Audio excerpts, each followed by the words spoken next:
मुंबईच्या वरळीतल्या इमारतीला आग लागली। वरळीतल्या पूनम चेंबर्स या इमारतीला आग लागल्याची माहिती आहे। अग्निशमन दल सध्या घटनास्थळी दाखल झाले। पूनम चेंबर्स इमारतीच्या दुसऱ्या मजल्यावर आग लागल्याची माहिती आहे। आमदार आदित्य ठाकरेंनी पूनम चेंबर्सला भेट दिली। महत्त्वाची बातमी सध्या मुंबईमधून।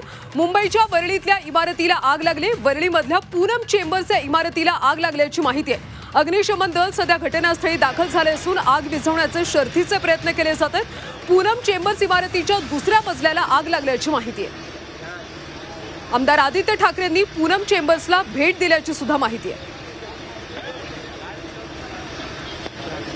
सविस्तर माहिती घेऊयात आमचे प्रतिनिधी कृष्णात पाटील यांच्याकडून। कृष्णा, पूनम चेंबर्सला आग नेमकी कशामुळे लागली आणि सध्याची परिस्थिती काय? आगीचं नेमकं कारण अद्याप समजलं नसलं तरी वरळीतील पूनम चेंबर्स ही एक प्रसिद्ध कमर्शियल बिल्डिंग आहे।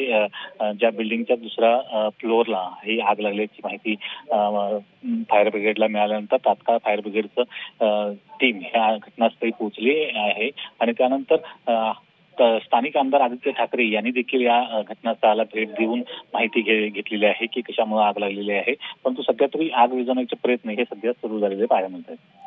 कृष्णात, आगीमध्ये नेमकं काय काय नुकसान झाले त्याची काही माहिती समोर आली का?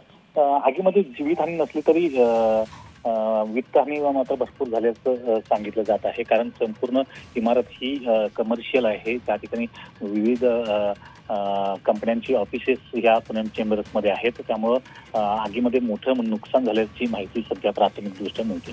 धन्यवाद कृष्णा त्या सगळ्या सविस्तर माहितीसाठी। तर मुंबईतल्या वरळीमध्ये आग लागली, पूनम चेंबर्स या इमारतीला आग लागली आणि सध्या आग विझवण्याचे प्रयत्न केले जात आहेत।